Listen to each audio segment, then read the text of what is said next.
Hi, Dr. Brett Hill here. It's back to school time, and one thing us parents don't want is kids coming home complaining of sore feet. The flat, wide and flexible shoes in the Vivo Barefoot Kids range is the perfect fit for your child's feet to grow up healthy and strong, the way they're designed to. And the great news, the Wellness Couch listeners can get 30% off the Vivo Barefoot range until the 1st of February 2016. All you have to do is go to www.soledistribution.com.au/The Wellness Couch. That's SOLE distribution.com.au/The Wellness Couch and enter the code The Wellness Couch. Vivo Barefoot, the original barefoot shoe since 2003.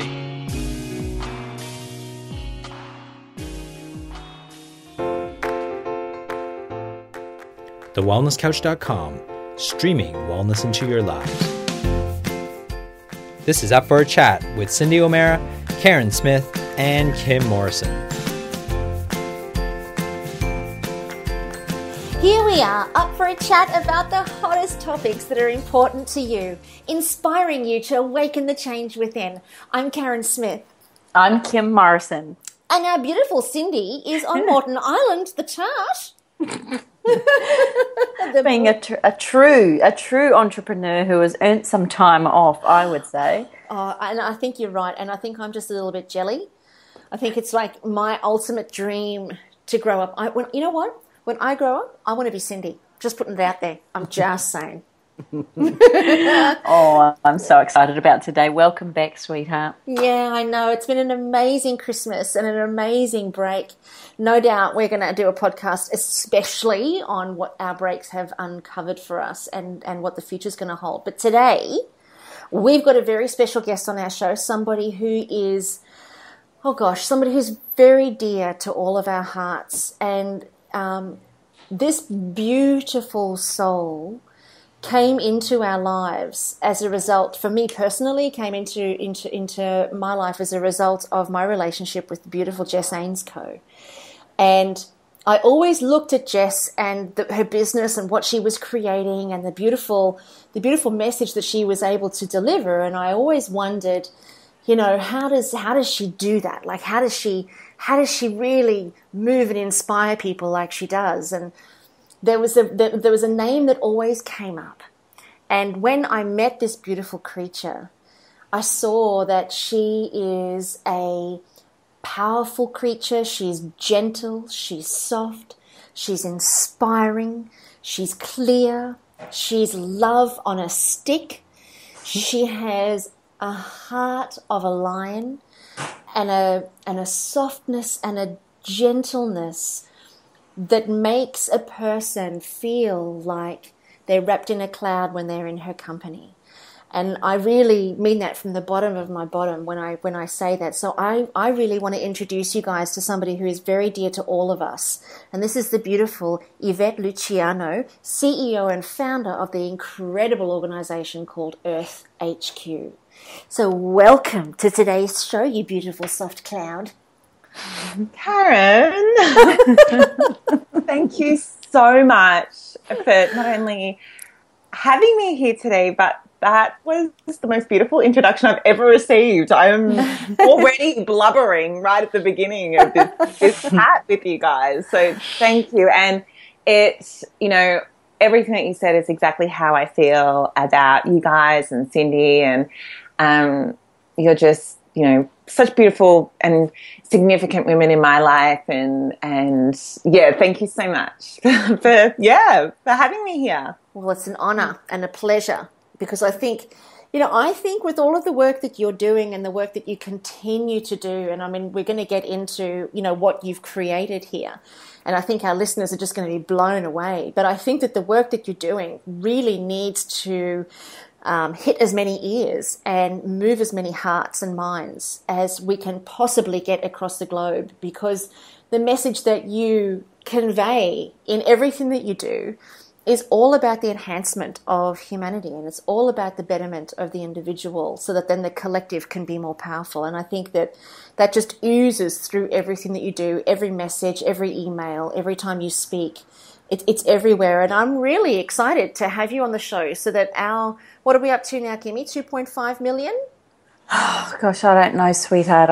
All I know is that the people that listen to this show, in particular Up for a Chat, Yvette, are just going to love what you're about because, yes, I appreciate we all belong to the Mutual Admiration Society, totally, and I really respect and honour that. But I think for our listeners today to hear your journey, your story, and then I don't know whether it's 2 million or 2.5 million, I'm not sure, Karen, but what I would love to say is that they're about to hear some of the best advice that anyone could ever get when it comes to launching themselves, to doing something with true soul and heart connections. So I would really love to start off asking you, Yvette, darling, how did this all start for you? Maybe you could take us back into your youth. I mean, I know you were in a rock band. It still blows me away when I see photos of you looking, you could have easily slotted into Pat Benatar's, on stage with her, or Joan Jett. You could have easily been in that era. But tell us how and where and what's led you to where you are today, sweetheart. Well, I guess that I think it all started when I was 15 years old and I was a very depressed teenager, and I was very depressed and lost. I had no idea what I wanted to do with my life, and growing up in a very wealthy and affluent area of Sydney, and everyone was, the plan was you go to university and you get a high-profile, high-paid job, and that path, while it's incredible for so many people, I knew that it was not the path for me right back then. And I look back now and I know that is the core reason why I was so depressed. But then one night I was up watching Rage, which Australians will know is late night music videos on the weekend. And I saw there was a video series of these female front women rock stars and playing guitars and singing really angry and red lipstick everywhere. And I felt alive and I felt really excited. And for the first time, I was certain, I know now what I want to do. I want to do that. And the next morning I picked up my brother's guitar and begged him to teach me how to play. And a couple of months later on my 16th birthday, begged my parents to buy me my own for my birthday. And from then it just went from there. And then I started my first band and sort of the path was, and I was lit up and I was so excited and full of life. And that eventually led to, in my late teens, early 20s, I started working at one of the biggest recording studios in Australia and doing my own gigs and promoting my gigs and my boyfriend's gigs and all of those kinds of things, and learning how to get into media and having no idea what I was doing, but really I just felt, and I loved the music community, and I just got right in there. And so do you sing, Yvette?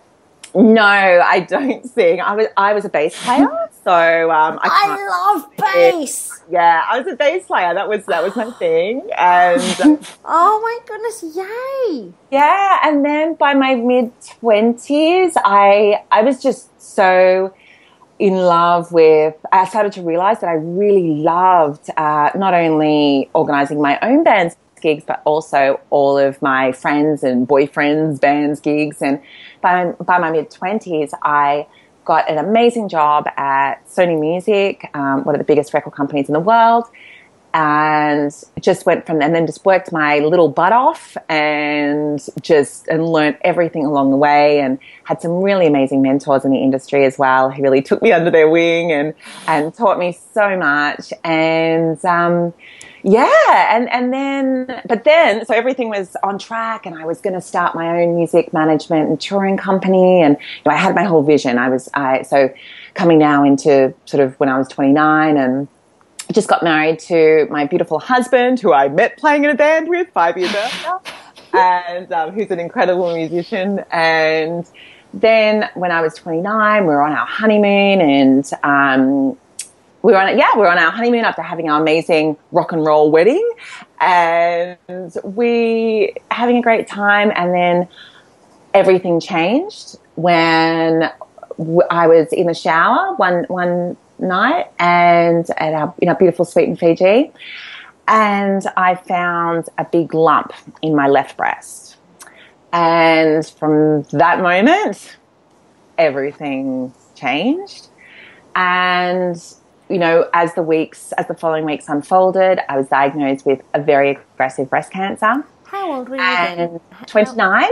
29. So young. Yeah. And no breast cancer or anything like that in my family. So it was completely, a complete shock. Yeah, that must have been that must have just totally rocked your foundations. How does a 29-year-old take news like that and reconcile that?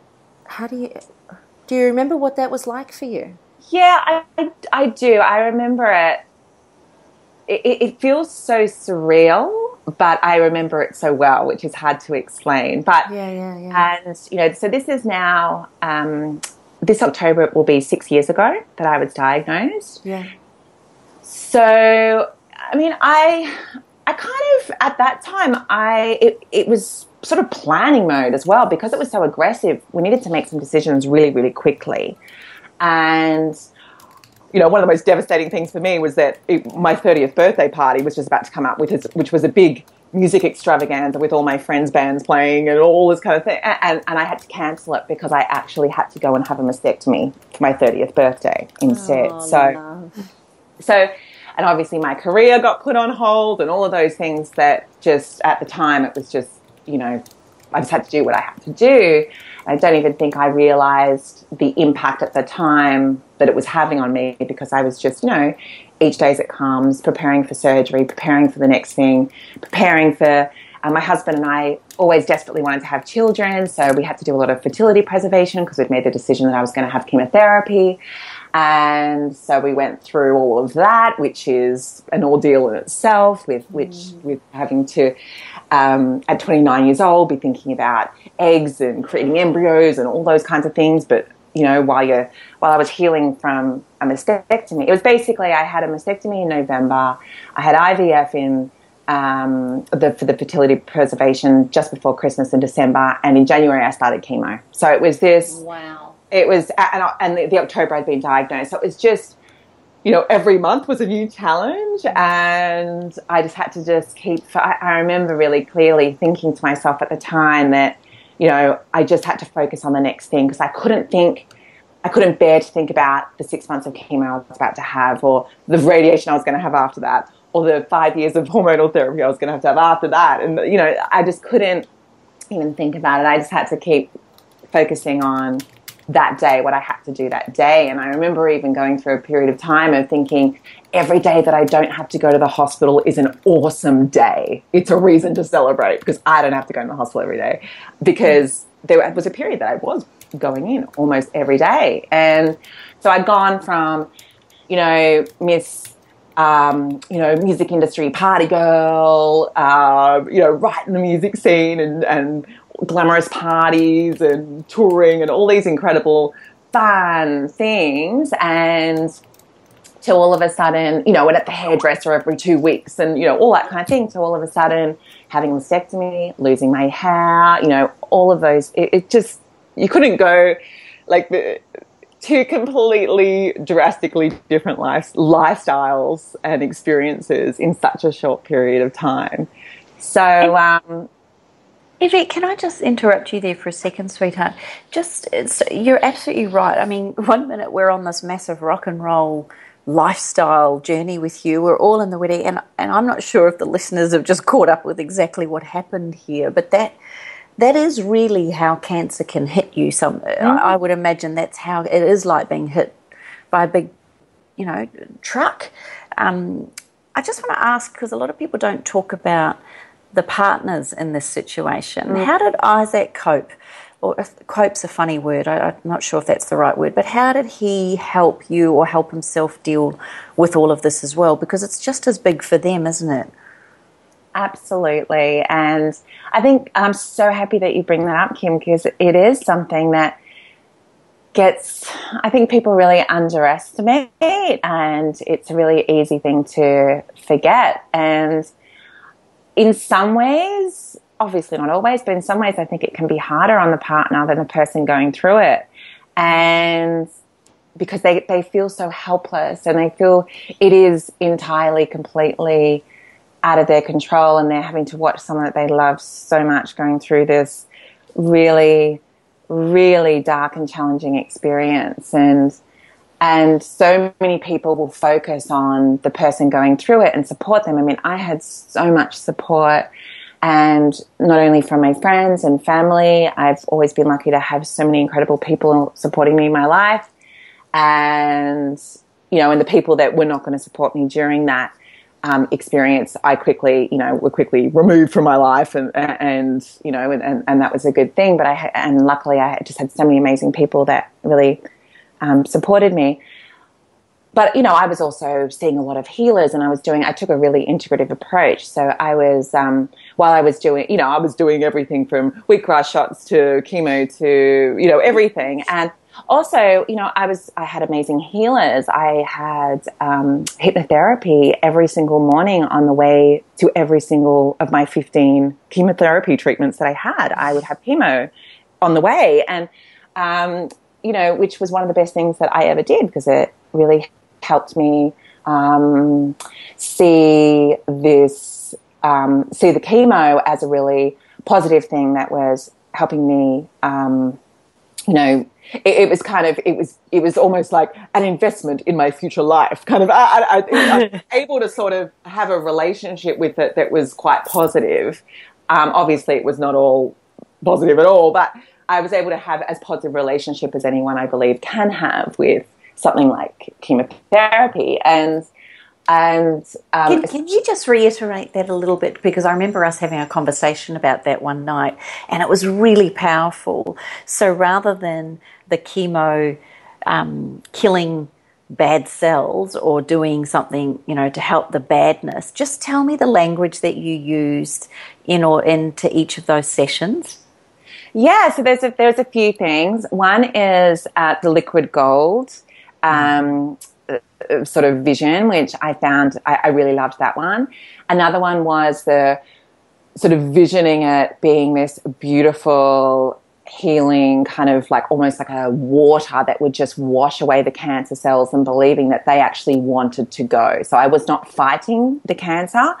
I was helping the cancer leave the body, and believing that it wanted to leave anyway, and that I was just helping it along the way. So doing a lot of those kinds of visualizations, and even to a point of sort of visualizing when the actual chemotherapy would be sort of coming. So it sort of sits in a bag almost above you, kind of like a drip, and drips down into your arm. And I would do visualizations of that actually being a tree, and the tree sort of dripping me with this amazing medicine, or you know, or liquid gold, or whatever it was that day that I was feeling connected to. So there was a lot of things like that I did. I also did a lot of, you know, I would sit in chemo with my headphones on, listening to things like Louise Hay, or you know, guided visualizations by Louise Hay, or just beautiful talks by Wayne Dyer, or,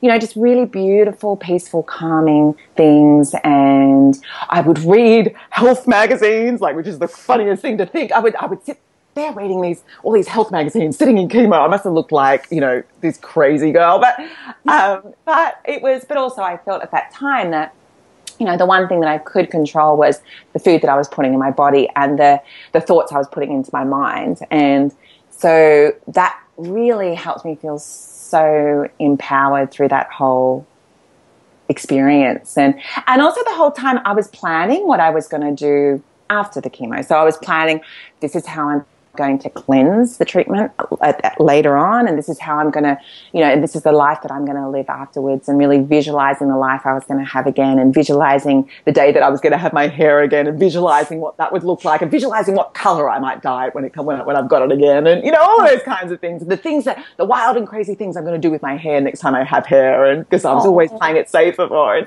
you know, I just really trying to. There were so many. Was Isaac a part of that with you? Oh yeah, absolutely.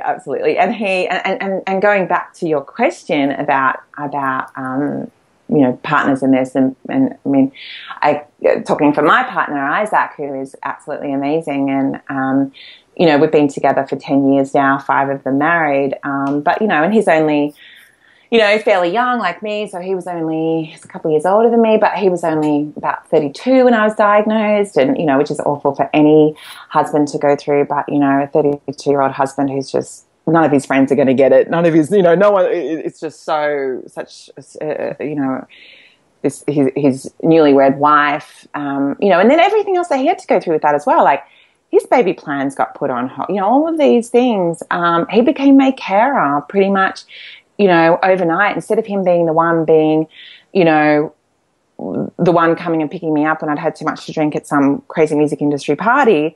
He was the one, holding my hair back when I was sick and helping me heal from surgery. And,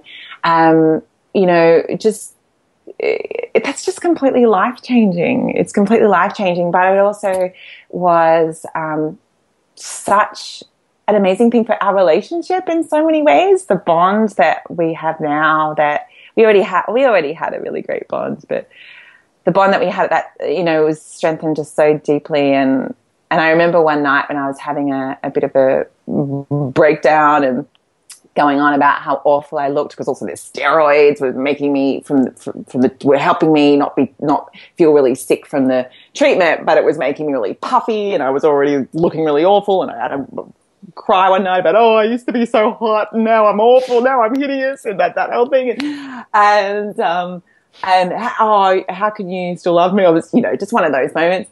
And I remember him saying to me, but none of this means anything. Your essence is still the same. And it was just such a beautiful, beautiful thing to say. And, this 32-year-old rock and roll husband guy, like, saying this beautiful thing. And that's the way it was, like he was just so beautiful and still is so beautiful. And he supported every lifestyle change that we made. And, I remember him then, detoxing all the chemicals out of the house and all the products and stuff. And I remember him one day saying to me, do you think it might be okay if maybe one day I can use a real soap? Like, I was trying out all these like hippie soaps and stuff until I found the good ones. Like, I feel like, but he's along this journey as well, and he's eating kale, and he's like eating all these things, just going, okay, what's this all about? And drinking green juice with me, and pretending he liked it. And it wasn't until a year later that he was admitting to me he actually didn't really like a lot of the stuff that I was giving him, but he wanted to support me along the way. And even sometimes when we'd be doing, when we'd be driving somewhere and he'd be listening to Wayne Dyer or Deepak Chopra or Louise Hay or something in the car with me, and just, really getting into it. And, it was such a massive, massive lifestyle change. And that he has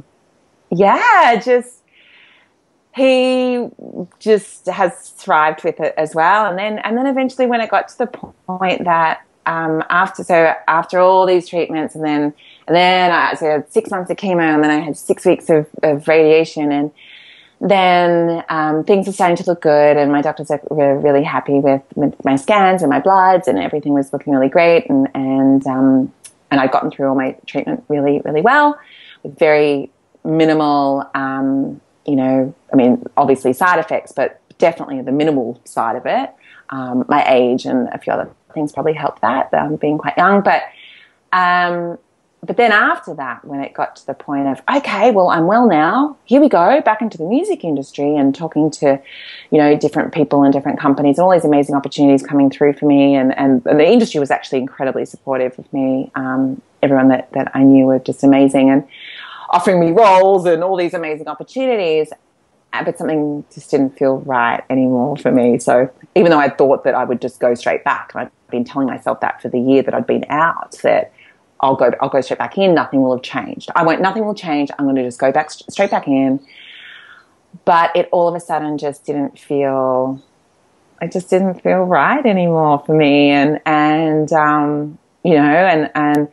I definitely missed the fun of it, and I still do sometimes. It just didn't feel right anymore for me. And I discovered so much about myself, but also so much about this healing world. And the experiences that I'd had with my healers and my spiritual healers and my naturopath and all sorts of different people that I was seeing and that were helping me, and books that I was reading and podcasts that I was listening to,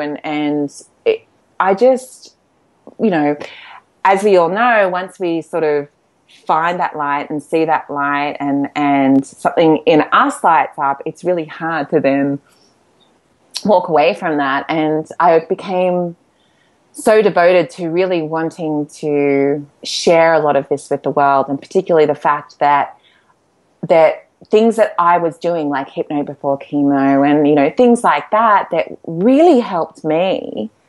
I really loved sharing with other people. So I would be sitting in the cancer hospitals telling everyone all these things and, maybe you could try this and maybe you could try that. And even like the women that were having really bad constipation from the treatment, because that tends to be a side effect. I was like, nah, you just got to have your green juice. You got to get into your prunes. You got to do this. And I'm like giving them all these tips because I never had to have any constipation medication. I was so proud of that. So I'm giving all this, totally unsolicited advice to everyone that I could about things that they could do. But it's all harmless. So the nurses didn't mind because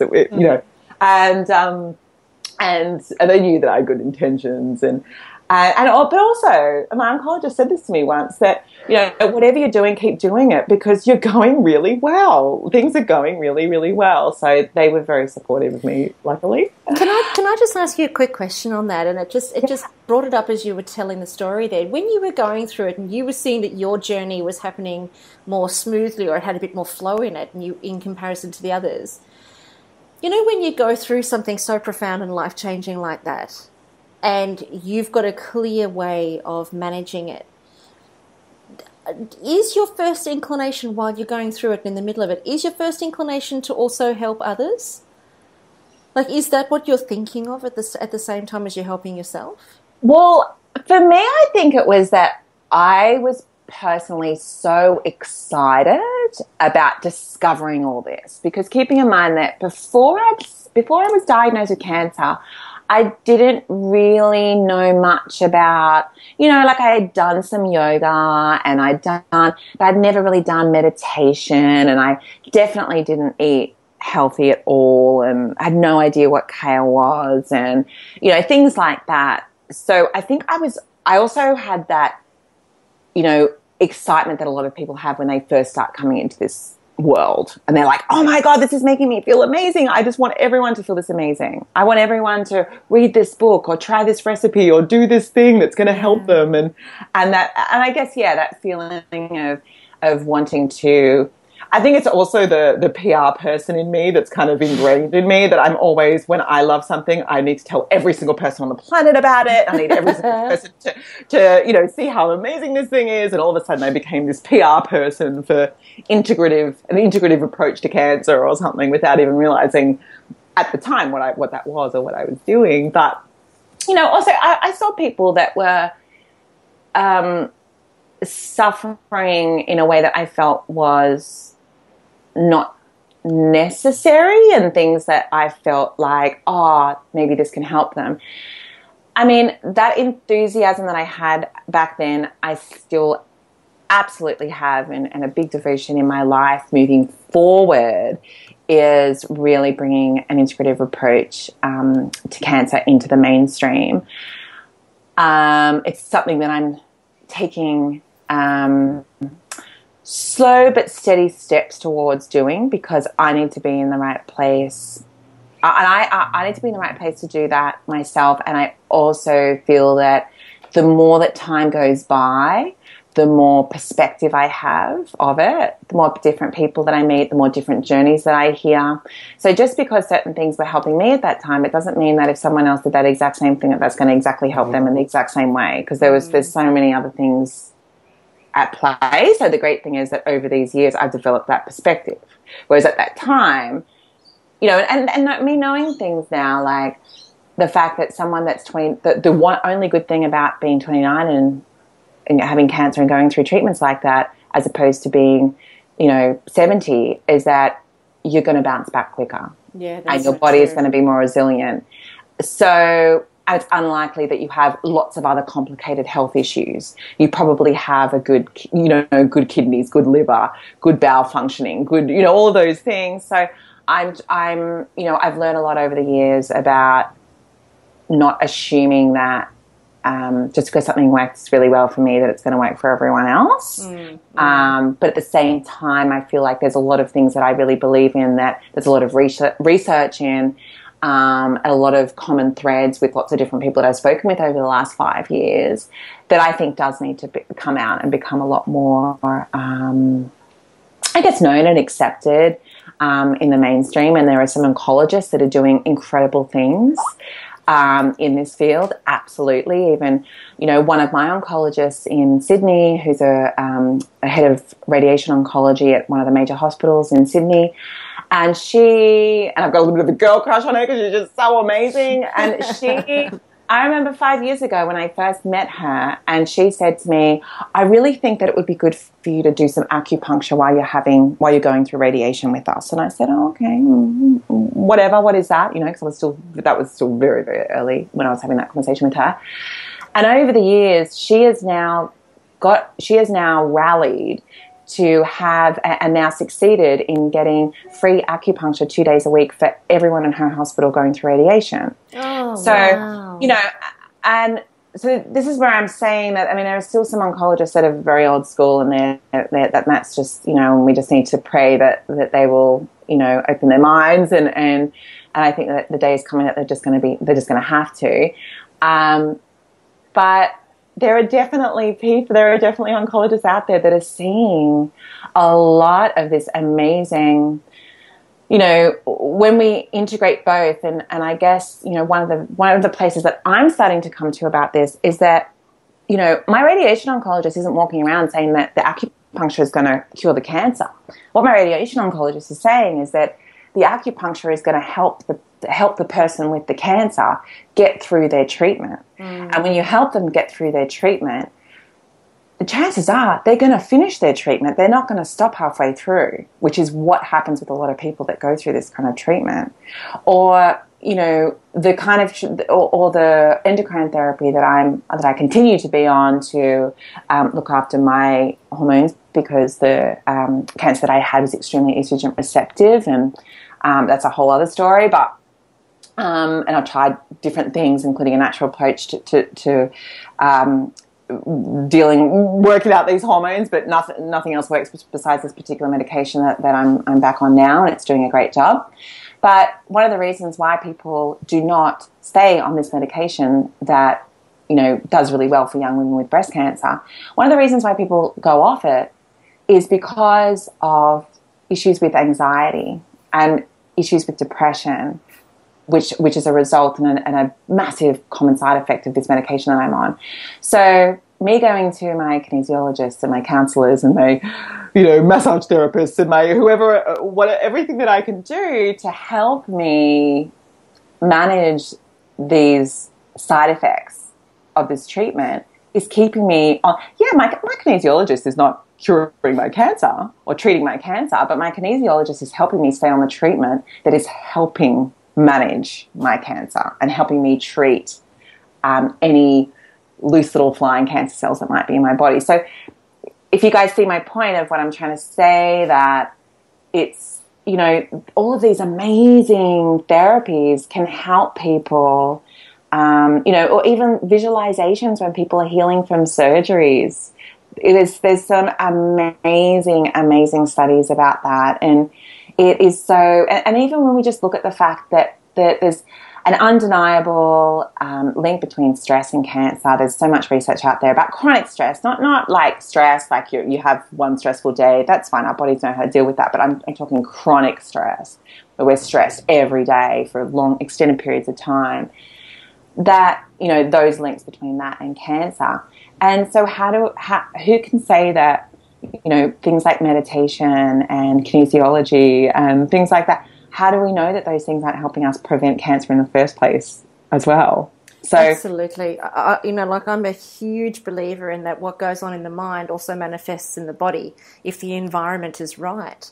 And I think that what you've just said there is and I often wonder, when we do go through these dramatic life-changing illnesses, that's when we go in search of these beautiful therapies to try and support ourselves. But if we were supporting ourselves with them prior to it begs the question, would we have ever been in that situation? And I, you know, like, I don't know that it's a question that anybody can actually answer, but I think it's, if nothing else, it's an encouragement for us to be in support of ourselves on a constant basis, whether those illnesses are there or they're not there. It's a invitation of self-care, isn't it, really? Absolutely. Yeah. I want to ask you both something here, because Karen has often said, Yvette, that she took one for the team. She said, you know, she, as we know, survived the Bali bomb. 2012 was 2002, sorry. And we know that when we've heard Karen tell her story, which is a phenomenal story in itself, and I'm getting goosebumps listening to yours in the same way I hear hers. But one thing that you said just before was that this was the first time you'd really started to notice the light within. And just alluding to what Karen's saying, that does it take a major illness or a bomb? Why do you think people don't see that light within? What do you think is the missing link, or what do you think could we help, or could we help ourselves to see that light before an illness or a bomb or something like that? Is there an answer there, either of you? I think that's a damn good question. I think, yeah, it's a really great question. What do you think? I definitely wish that there was a way for people to, you know, realize that without having to go through something so tragic or so traumatic. I don't know that I ever would, because I was so in my own little, I want to say in my own little world, but it's kind of in this, I don't know. I mean, it's funny because I've talked with, just recently, with one of my dear friends, Amanda Rootsy, who you guys know very well, and you've done a beautiful chat with, and she's, you know, a fellow cancer thriver like myself, and I said to her that, you know, it's really interesting because I've only recently realised that some of my happiest days were even during my treatments, and I'm really just starting to get my head around that. And I'm trying to understand what that means. What does that mean? And because Mandy agrees with me. And I realise that it's the moments that I got to know my true self, and the moments that I realised how freaking awesome I am. Like that I would go through awful days, awful news, awful experiences during that time. And the fact that I could rise up and still go and like smile and go and be appreciative of my life and be like, I can get through this, and I'm going to be really amazing, and I'm going to, and I had so much, I was so proud of myself. I was like, wow, I'm pretty awesome. And it was just, and I started to develop self-love, which was something that I always definitely suffered from a lack of. I always had, you know, very little self-love, and I did some beautiful work with one of my healers around, you know, the heart chakra, and so much work over many, many months healing that many years ago, which was amazing and a big part of my healing, I believe. But the fact that I started, those moments of incredible joy that I experienced when I started to realize that life could be so much better than what it had been for me for my whole life, because I'd started to, because it was sort of like, oh wow, I've been in the dark for the last 29 years of my life. I didn't realize how amazing I am. I didn't realize how amazing life is. I didn't realize how simple things could be so incredible. I didn't realize that I don't need some big fancy party with big fancy rock stars to be really happy. You know, I can be walking along the beach with no hair and one boob and, you know, bloated from hormones, and but still be having a really nice time because there's a really pretty bird over there, and this water on my feet feels so amazing, and I'm awesome, and just, you know, just that, and I've got this amazing husband. How can he be so amazing? And all of a sudden, the simplicity of things, and even though I was experiencing such a dark thing, you know, I was definitely experiencing so much light and discovering that light that then cannot ever vanish. Like for me, it's been impossible for that to vanish, and so it was almost like, you know, there was the darkness in the cancer, but there was definitely the light. So the cancer in many ways cured my lack of self-love and and parts of my ego and parts of it sort of cured all that. And so much of that, I mean, it's still a journey. I'm still absolutely not, I don't walk around every single day of my life whistling and looking at the pretty birds and, by any means. But it's almost like you girls are saying to me, yes, I've been brought to my knees, and yes, I have not been able to breathe with news, and yes, I'm sure, in fact, there's no one I have met, and I beg to ask the two of you the same thing, that you've met that haven't gone through challenges or some sort of struggle, or at least been there through someone else's pain and struggle.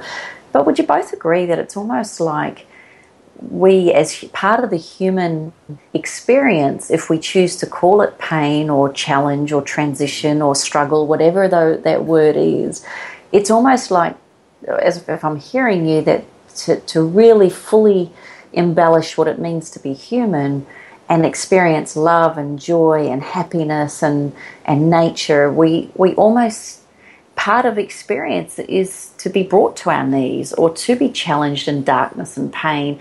It just comes in different packages for us. Perhaps it's the loss of a father, or a hideous experience as a teenager, or a mother that never said she loved you, or a whole loss of money, or an illness, or a bomb. Or what are both your thoughts on that? Because I'm listening to you and I know Karen, and it's kind of weird hearing the joy in your voice out of such trauma, if that makes sense. Yeah, it's a really good line of questioning, I think. And I think a lot of people, even when I'm speaking, a lot of the times, people will say, how did you do it? Like, how do you come through it?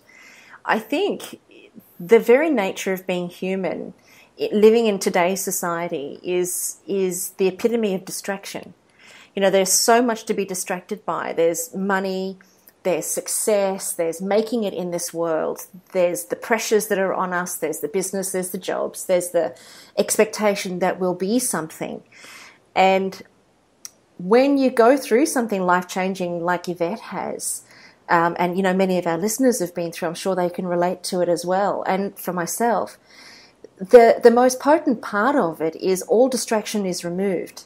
And you're only focusing on the immediate here and now, because the nature of those life-altering experiences is it alters your life, and it alters your perspective on life, so that you can't think or be or do or experience anything other than what's available in the present moment. And, I think that it's more than the actual experience of the pain and the suffering, although that's definitely part of it. But I just wonder if sometimes that extent of contrast, for those of us that are blessed with it, that extent of the contrast is necessary in order to bring our awareness back to the non-distracted mode of operating, where, like Yvette was saying, she can walk down the beach and appreciate a pretty bird, whereas before she wouldn't have heard it, or if she did, it would have irritated her because she was so busy doing other things. Yeah. And I think to be able to be present to one's world and to be in a full state of awareness and presence of one's world is, and I know this is going to sound a little bit out there, but it's kind of like the real wake up. Mm. And I think in the state of distraction, which all of us are in 99% of the time, that's the definition of being asleep. It's this coma that we all live in, but because everybody in our neighbourhood is in the same coma, we assume that we're in the right place, when the reality is quite the opposite. And there are people, that go through these dramatic changes that are part of the big slap in the chops wake-up call to say, hang on a second, you've been living in a coma when the reality is passing you by. Don't be dead before you die. Be alive while you're alive, because that's what life is for. And I think that, can a person get that without going through massive contrast? Well, I live in hope. I sit with my arms, legs, fingers, toes, and nose hairs crossed. That everybody that we bring onto this show, and everybody that we talk to, on Karen's couch, and everybody that we come across and get close to, can somehow communicate a message that just even the slightest little spark creates a little bit of an awakening, so that the world doesn't have to come to its knees to get the wake up. But I know this is getting a bit general, but you don't have to look too far outside of our front doors to see that we are imploding on ourselves. And I think that the more of us that are willing to take our experiences, like Yvette, and like the beautiful and extraordinary business that she's gone ahead and created, the more people are willing to stand for what they've been through, how they experienced it, what they learned from it, stand for that and share that with as many people who will listen, then I think we've got an opportunity to start to create a shift in the mindset of mankind. And I get quite emotional when I think about that, because I think that in a lot of certainly for me, I really feel that there are some of us that can take it for the team. And I really believe that those of us that go through these things and survive them, it's not because there was anything wrong with us or there was anything bad. In actual fact, it's the opposite. It's that we were willing to become the conduit for change, for humanity. There you go. Yeah, absolutely. It almost, I guess the contract that we signed, that our soul signed when we were entering this earth, and I think that one of the amazing things about a lot of people that do go through something, like this, anything really significantly challenging, is that quite often the course correct that it does for your life, it's, I sort of feel like, sometimes I feel like the universe let me have this really fun, really playful teens and 20s with the bands and the rock stars and all that kind of thing. It was almost like, here you go, you're gonna have fun. This is almost gonna be like preschool. This is just gonna be a time for you to play. Just go and play. Go and be a party girl and go and play.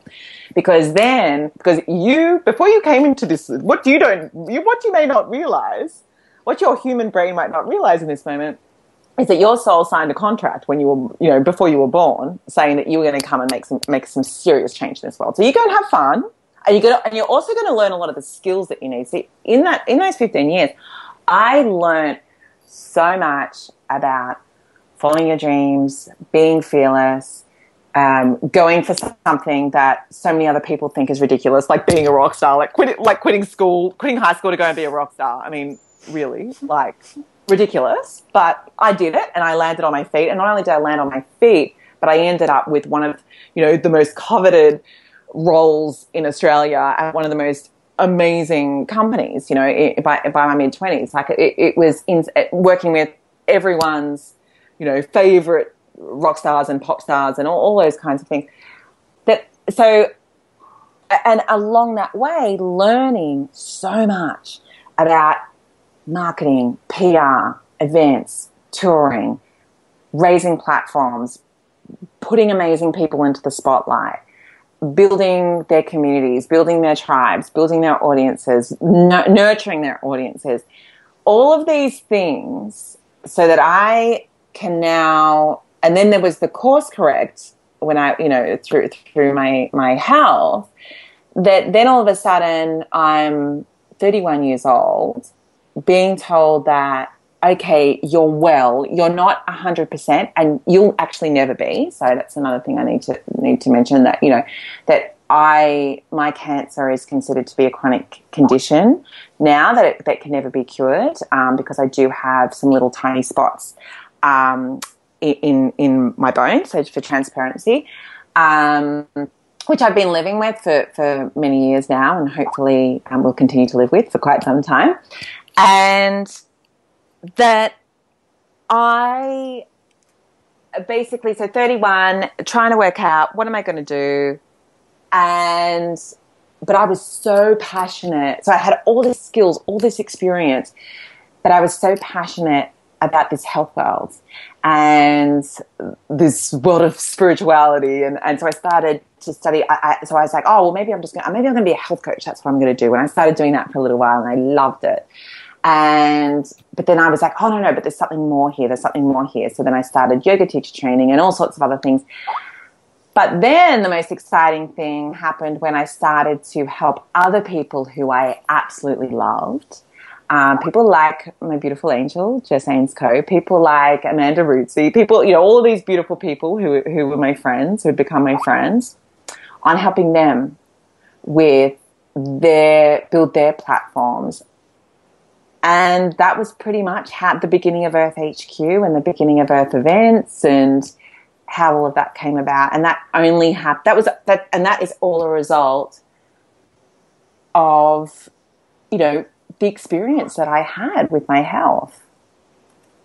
Yvette, do you think that your journey through this whole experience of cancer has now made you so alert that you have, almost like your antennae is up, and you find when you meet people, do you feel you connect right into their source if they're open on a similar level or not?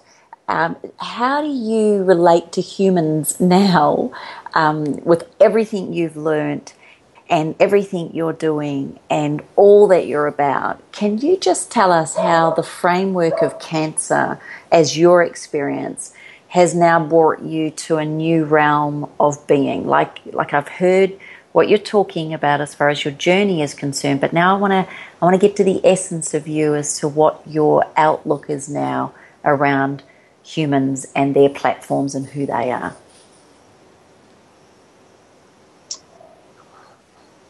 I'm trying to think how to answer that question. So do you mean in the, my devotion to wanting to help people? Yes. Or yes. So, I mean, one of my biggest things that brings me so much joy is knowing that this experience that I had is the catalyst for helping so many other people who maybe not only are going through a similar thing or another type of hard time, but my greatest intention with it all is to prevent people being in that situation in the first place. So almost every single thing that I do comes back to, is this going to prevent more 29-year-old girls lying on an operating table waiting for a cancer surgery or sitting in a chemo chair? Or, how does this all, how does this all affect that? Is me doing this going to help change that in some way? And, but that's become more over the years, though, that's become, it's not actually just about cancer. It's about, people finding themselves in, I just want people to feel better. Physically, spiritually, emotionally, in all sorts of ways. I just want the world to feel better. And, so it's become, I don't want people to feel, I just don't want the world to be in so much pain anymore. And yet it's through the pain that you've been talking about that we actually... Yeah. It's such a good point. And that is my question when I listen to this, is it about not necessarily stopping the pain, but perhaps teaching and giving people the tools, the navigation skills, the courage to actually face it head on, rather than resorting to drugs or alcohol or trying to create a blur around the pains of life, but rather transitioning through them, or sorry, not even transitioning, but at least working through them in order to find their compass, their own direction, because surely it's the ripple effect that we all have within our little tribes and our communities then through our own unique experiences that gives each other that ability to find our own source, our own soul, our own being, our own reasons.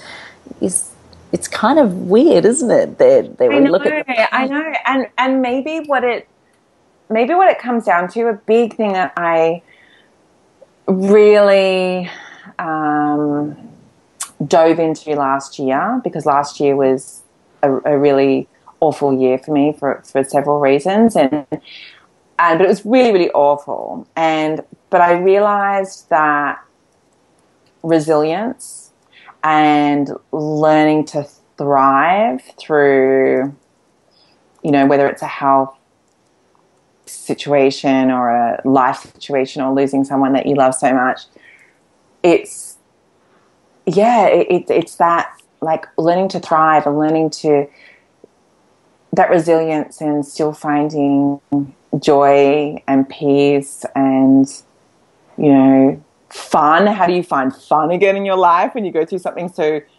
tragic, and especially if it's something that actually was relating to someone else? I mean, this is something that Karen, I would love to know what you think about that, Karen, that, if it's that someone so important to you that you love so much has passed, how do you, going through that process of almost, a guilt in being able to have fun when after they're gone, even though that might take such a long time to get to that point. I mean, after Jess passed away, it was months and months until I had any sort of fun, and then but then I even had a weird relationship with it. It sort of felt a bit weird and I had a bit of survivor guilt, and then. But then that since changed in the last few months, that I'm like, no. Well, I'm having the joy that she would want me to be having for her. I'm going to have double the joy. I'm going to have double the fun, because I'm going to have fun on her behalf, like for her, so that she can feel it through me, kind of, because that's what she would have wanted, because that's what kind of person she was. I don't know. I mean, so for me, I guess I sort of forgotten the question now. Sorry, but I guess for me, that maybe it isn't so much about preventing all of this awful stuff happening, because I guess awful stuff is going to happen in the world no matter what we do, unfortunately. But it's, I guess, helping people feel better and thrive through it, and still find very soul fulfilling lives, regardless of what they've experienced. Yeah, I think you've hit the nail on the head there. I think, the emotional roller coaster that a person goes through when you go through loss like you have, in losing Jess, and I think a lot of our listeners, they would have gone through their own loss in whatever way, shape or form that it shows up. It is hard. Like, it's tough to laugh again and to smile again and to not feel like you shouldn't be and you don't deserve it.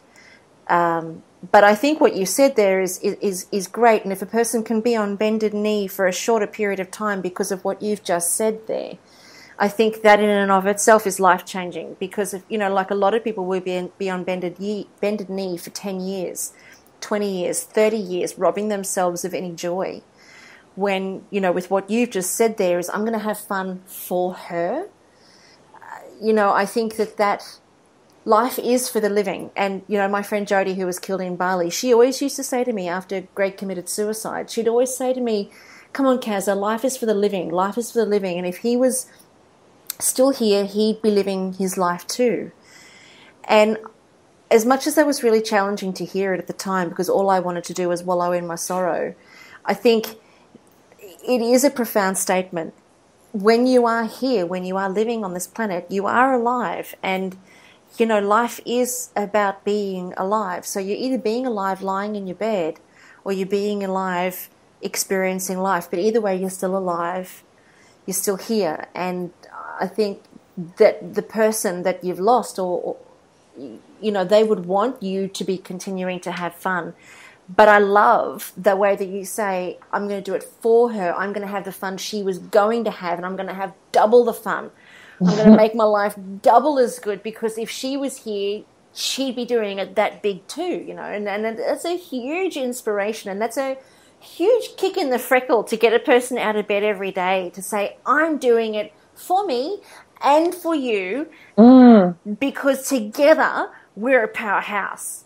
And it's almost as if that person now can sort of meld into you and be part of you in the most profound way, that what you could have done on your own is now amplified because they're a part of you. And I love it. I think it's amazing. Yeah. I think that is such a it's so inspiring. Yeah. I think it's awesome sauce. Yeah.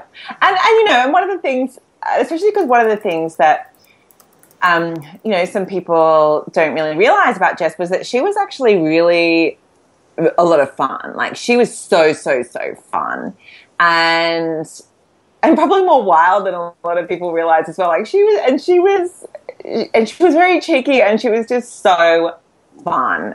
And so that is really important to me. And also, you know, from a work perspective, the most amazing thing that's happened to me since Jess passed almost a year ago now is that every single decision, work decision, business decision that I've made since the day that she passed, I've really thought, what would Jess want me to do here? What would she, if I called her, so she was still here and I called her and I said, I'm thinking about doing this, or I'm thinking about doing that, or I've got this opportunity, or I've got this idea, or I've got this, what would she say to me about it? Because Jess knew me so well. We knew each other from in career and business wise. We knew each other very, very well about what, you know, what was in, you know, what we truly loved to do, and we were definitely driven and devoted to the same things, and it's really helped me so much. I almost like see her as my spiritual co-CEO or something like that. You know, it's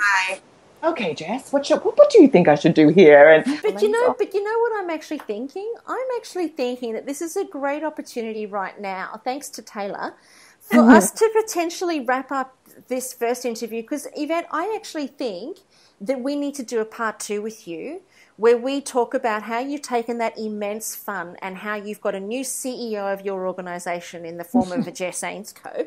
I think that could be our next podcast with you. So why don't we wrap up this one, and we can keep going with part 2. How do you feel about that? Sounds great. Because we love having you. You're awesome. Oh, darling, I'm so sorry about that. Poor Taylor's getting all the ice out of the machine to get to ice her feet. She's just had a whole day at the Queensland Ballet. But because seriously, Yvette, I'd love to carry on the conversation, because there's so much to talk about with what you've learned and where you've taken this now into your beautiful business with Soulpreneur, which I think if we can give some really good tips out to our beautiful listeners, they're going to love part 2 of this. So, yeah, I'd love that, Kaz. Awesome. Well, let's wrap it up. So join us on the next week's podcast, because we're going to have the gorgeous Yvette continuing her stunning story, and I'm totally enthralled. So I don't know about you guys. And if you can wait a week, good luck. So, so make sure that you go to our Facebook page at allthews.facebook.com/up for a chat and post any questions that you have for the gorgeous Yvette. We're also going to post all of Yvette's links on our Facebook page for you, and also it will be in the notes so that you can reach out to Yvette and contact her on her website and Facebook pages as well. So go to our Facebook page, allthews.facebook.com/up for a chat, and you can also find us at allthews.thewellnesscouch.com/up for a chat, and you can post any comments that you have right there. So join us here next week on Up for a Chat, where we're going to be talking to Yvette once again. Join us here where we can all collectively together, with our hands tied around each other and our arms embracing the world, and make this world a better place. Join us here on Up for a Chat, and we're going to see you on the ride. Big smooches and Happy New Year, everybody. Hi, it's Damien Christoph here. Are you ready to take your life to the most incredible level possible in 2016? Well, we've had 3 sold-out wellness summits these last few years, but honestly, nothing comes close to the Wellness Breakthrough, and we have just 3 spots remaining. Your favourite Wellness Couch experts, the Wellness Guys, Karen Smith, Kim Morrison, Quirky Cooking's Joe Whitten, Marcus Pearce, and of course Carl Brock are gathering in the Dandenong Ranges for 3 days and 2 nights for one incredible event. If you want possibly the greatest peer group in health and wellness to help you catapult your life to the next level, then we'd love to see you at the Wellness Breakthrough from February 5th to the 7th. But again, there's only 3 spots available. Entry into the Breakthrough is by application only, and to apply, simply email your contact details to marcus@thewellnesscouch.com.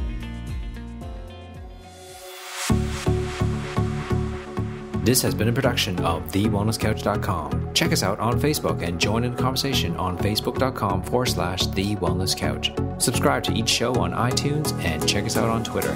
The Wellness Couch, streaming wellness into your lives. Whilst the Wellness Couch presenter endeavor to provide accurate and helpful information to their listeners, these podcasts cannot take into account individual circumstances and are not intended to be a substitute for health and medical advice from a qualified health professional. You should always seek the advice of a qualified health professional before acting on any of the information provided by any of the Wellness Couch podcasts.